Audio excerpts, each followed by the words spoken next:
मैंने आप भाइयों को इसलिए बुलाया, अपने प्रेस के दोस्तों को, कि मैं आप लोगों को कल मेरे साथ एक घटना हुई है, उससे आपको अवगत कराना चाहता था। मैं जब कल अपने क्षेत्र से, एक हमारे मित्र थे, प्रचार तो सवेरे ही ख़त्म हो गया था, लेकिन उन्होंने कहा कि विधायक जी आप खाना मेरे यहाँ खा के जाइएगा। तो खाना खा के हम थोड़ी देर बैठ गए उनके यहाँ। देर हो गई, लगभग 1:06 पे मैं यहाँ से गुज़र रहा था शहर से, हाँ रात में। तो मुझे मैं चूँकि बहुत थका भी था, आप जान रहे हैं चुनाव चल रहा है, तो मेरे लोगों ने बाद में मुझे बताया कि मेरी गाड़ी को 2-3 गाड़ियाँ फॉलो कर रही थी, वो शीशा ढाबे के पास से। अच्छा, मैं चूँकि भाई थका था और मुझे इतना दिमाग नहीं गया कि क्या है मामला, तो मैं चलता चला रहा था, अपने लोगों से बात करते, जो 2-3 लोग गाड़ी में थे। जब मैं कोर्ट चौराहे से थोड़ा आगे बढ़ा, तो मेरे ही एक मेरे क्या, वो शहर का ही लड़का है, हमको भी जानता है। उसने हमें फ़ोन करके कहा कि विधायक जी आप ज़रा गाड़ी रोक लीजिए, गुड्डू भाई हमें बहुत ज़रूरी बात करनी है।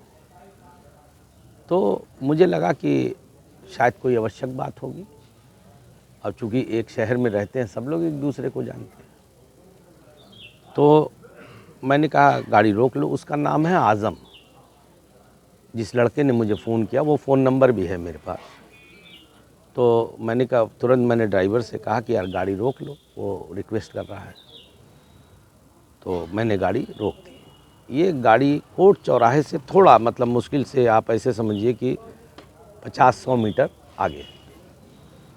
जब गाड़ी मैंने रोकी तो एकाएक 5-7 लोग मेरी गाड़ी के शीशे के पास आए, जिसमें वो आज़म थे और एक ज़फ़र नाम का लड़का था, और 2-3 लोग और थे, और कुछ लोग पगड़ी बांधे थे। मैं उनको पहचान नहीं सका, मगर वो शराब पिए हुए थे, यादव समाज के लगते थे मुझे। और उन्होंने मुझे बात किया कि भाई हम लोग वहाँ गए थे मुबारकपुर में, तो हमको लोग प्रचार नहीं करने दिया लोगों ने। अच्छा, हमको कोई जानकारी नहीं थी इन सब बातों की। तो हमने पूछा क्या मामला क्या है, चूँकि हम पूरे दिन दूसरी तरफ थे। तो चूँकि हमारी कल रैली भी थी, रोड शो था, तो इन सब चीज़ों में हम फंसे हुए थे, तो हम दूसरी तरफ थे। उसके बाद दूसरी तरफ चले गए। तो उन्होंने कहा कि नहीं, वहाँ ऐसा हुआ वैसा हुआ। अच्छा, वो शराब के बहुत नशे में थे। फिर वो एक उनमें से जफ़र ने और आज़म ने, एक कोई मैं पहचान नहीं सका, वो पगड़ी बांधे हुए आदमी था, वो गाली देने लगा। एक प्रधान का नाम लेके वो गाली देने लगा, प्रधान को, मगर हमसे वो बहुत, मतलब वैसे बात कर रहा था। तो हमने कहा यार ये बताओ, तुमने हमें बोला, हम रुक गए, तुम हमसे इस तरह से क्यों बात कर रहे हो? तुम कहाँ गए, तुमने क्या प्रचार किया, हमको कोई जानकारी नहीं, तुम हमसे इस तरह से क्यों बात कर रहे हो? फिर उन्होंने एकाएक कहा कि वो गाड़ी का एक नंबर बोला, कहा वो जो झंडे वाली गाड़ी लगी है उसको मारो।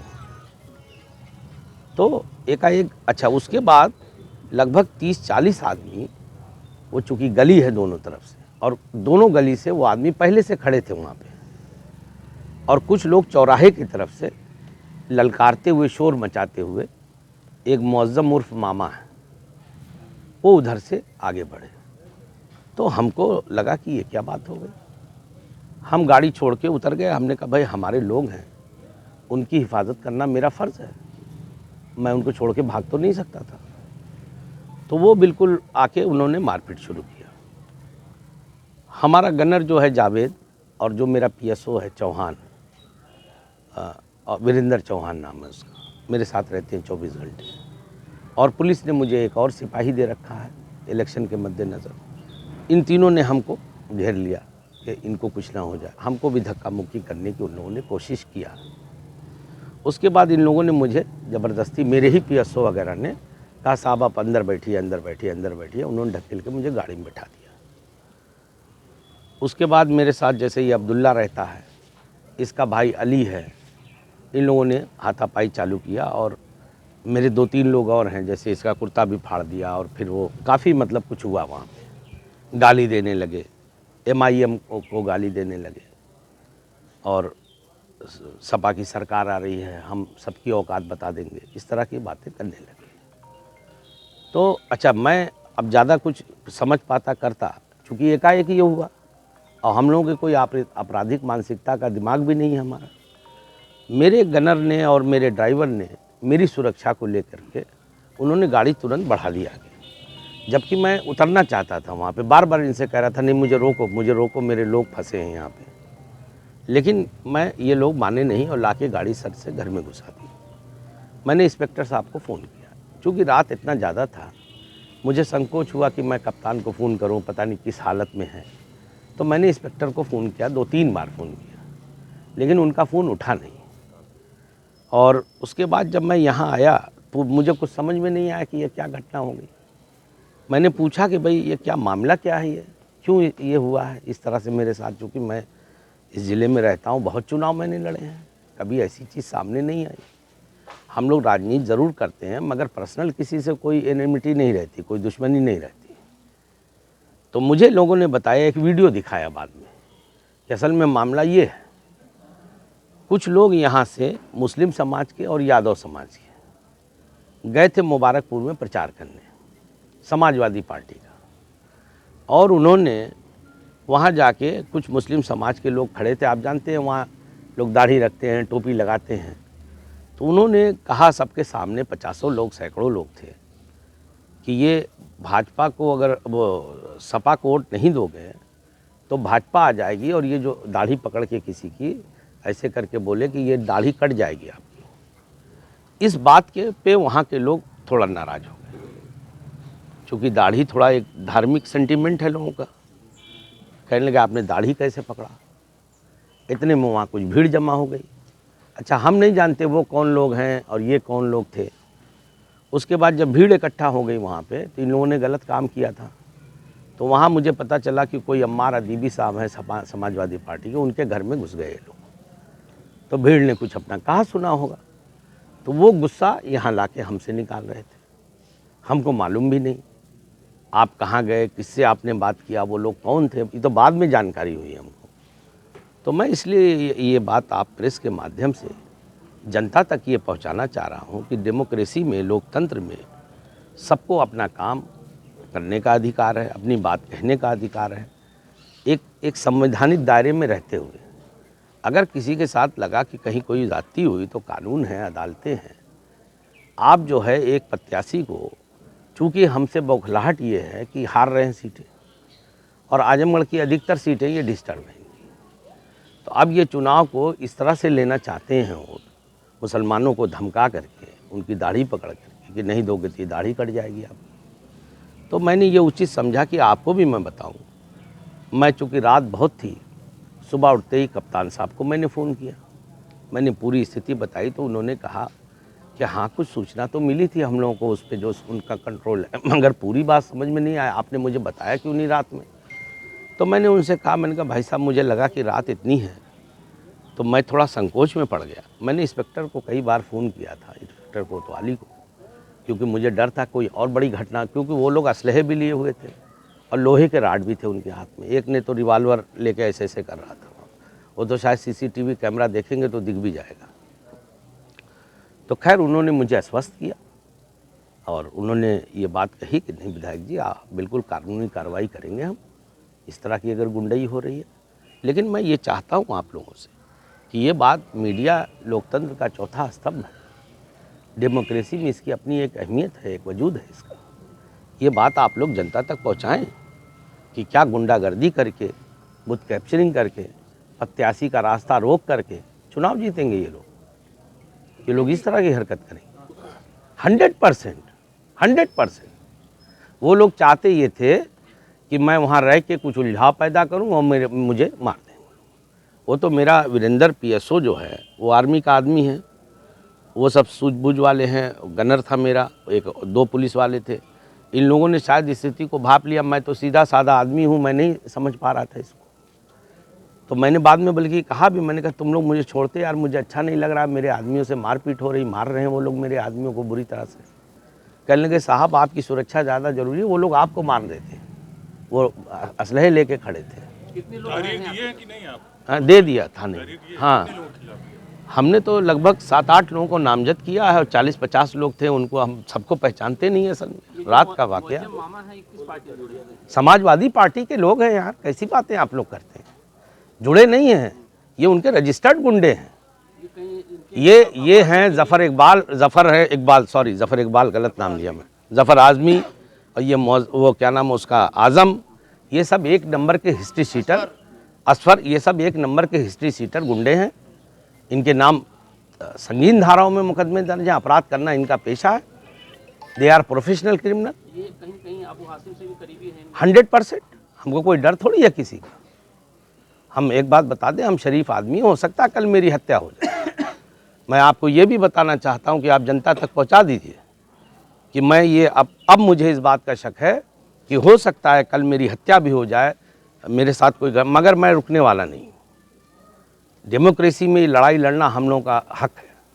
अगर कोई चाहता है कि अपराधी तत्व तो हमारी आवाज़ को दबाना चाहता है इस तरह से, तो हम मर तो सकते हैं क्योंकि मौत तो आना ही है, लेकिन रुकेंगे नहीं। ओवैसी साहब से आपने कहा कोई पार्टी स्टैंड ले रही है आपका? मैंने उनको बताया है, चूँकि अभी मैं पूरी विस्तार से मेरी बात नहीं हुई, गंभीरता से उन्होंने सुना, उन्होंने कहा भाई साहब हम इसको देखते हैं। वो भी बड़ा सख्ते में आ गए कि ऐसा कैसे हो गया। फिर अभी मैं बात करूंगा दोबारा, चूँकि भीड़ बहुत रहती है, प्रेशर। अब आप देखिए, ये लोग जानबूझ के, कल पोलिंग होना है, मैं प्रत्याशी हूँ, हम लोगों को भी सब काम करने होते, इन्होंने जानबूझ के ये प्लान करके मुझे डिस्टर्ब किया ये, ताकि मैं ये अब आज 12 बजे तक मैं बैठा हूँ, पुलिस की तहरीर चल रही है, आपसे बात कर रहा हूँ, सारे लोग अपना काम कर रहे हैं, प्रचार कर रहे हैं, डोर टू डोर जा रहे हैं। इस घटना के पीछे कोई साजिश है या आपको डराने और धमकाने की जो 100% ये साजिश है, बल्कि मैं ये मानता हूँ कि मेरी हत्या की साजिश है। इनको ये लगता है समाजवादियों को कि मेरे MIM में आने से इनकी जड़ें हिल गई हैं आजमगढ़ में।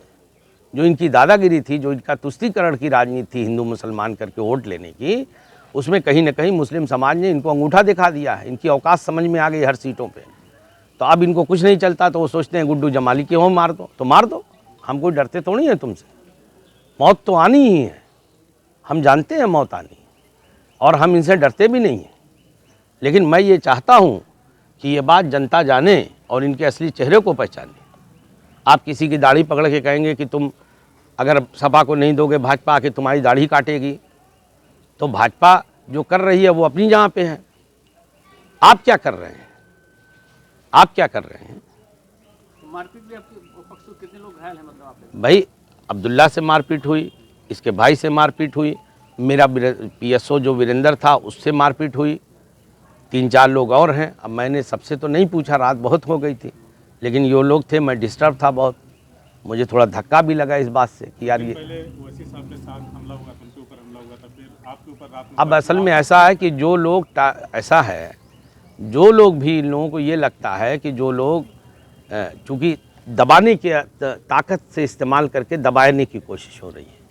जो लोग भी समाज को, जिनकी फॉलोइंग है, जनता जिनको मानती है, पहचानती है, फॉलो करती है, जिनकी बातों को सुनती है गंभीरता से, उनकी आवाज़ को दबाने के लिए मौत का डर दिखाया जा रहा है उनको। बस सर, कुल मिला के अब ये बताइए कि जैसे एक क्लियर हो गया कि सोची समझी साजिश रही, इसके पीछे जो मेन वजह है आपका चुनाव लड़ना या AIM ज्वाइन करना या मुस्लिमों के वोट में से असल में देखिए, इन लोगों को पहले तो शायद पता नहीं क्या समझाओ, इन लोगों को लग रहा है कि हमारी ज़मीन सब खसक रही है। मेरा MIM को ज्वाइन करना, MIM में को ज्वाइन करके महज 15, पहले तो मेरे साथ जो हुआ आप जानते हैं, 15 दिन में चुनाव इनको मैंने हरा दिया, ऑलमोस्ट ये हार गए हैं, ये जानते हैं। तो ये जो फ्रस्ट्रेशन है इनका, जो बौखलाहट है, अब दादागिरी से डिस्टर्ब करके प्रचार न करने दो, गाड़ी रोक लो, इनके लोगों को मारो, गालियां दो, इस तरह से जीतना चाहे। होनी है तो पुलिस कप्तान ने क्या आश्वस्त किया है आपको आपकी सुरक्षा के? नहीं, मैं देखिए उनकी बातों से संतुष्ट हूँ। मैं he is a good man, और उन्होंने बहुत अच्छे से सुना। उन्होंने कहा नहीं, आप लोगों की सुरक्षा हम के लिए हम लोग बैठे हैं, आपने मेरे संज्ञान में डाल दिया, हम बिल्कुल सख्त कार्रवाई करेंगे। बल्कि उन्होंने मुझसे ये भी कहा कि रात में ही बताना चाहिए था। हमने कहा भाई साहब, चूँकि हमको लगा कि अब हम परेशान हैं, आपको भी परेशान करें, रात का 2-2:30 बज गया ना, ये सब होते अब आते हैं, तो हमको ज़रा ये लगा कि यार वो भी तो इंसान ही है ना, पुलिस क्या है, वो भी इंसान है जैसे हम वहाँ। अब रात दिन बेचारे वो चल रहे हैं, तो हमने सोचा जाने दो, रात में क्यों तंग करें, सुबह बता देंगे। विधायक जी कहीं न कहीं जो हुआ है इससे कल मतदान के दिन भी जो गड़बड़ी फैला सकते हैं। 100% मैं इसीलिए चाहता हूं कि लोगों को आप लोग मदद करें, जागरूक करें। भाई इसी तरह की हरकत है गांव-गांव में घुस करके। अभी मैं आपको बताऊं कि मुबारकपुर के, मैं नाम नहीं लेना चाहता, 4-5 सम्मानित मुसलमानों के यहाँ सपा के लोग जत्था बना गए और उनको धमका रहे हैं बैठ करके। मेरे पास फ़ोन आया उनका,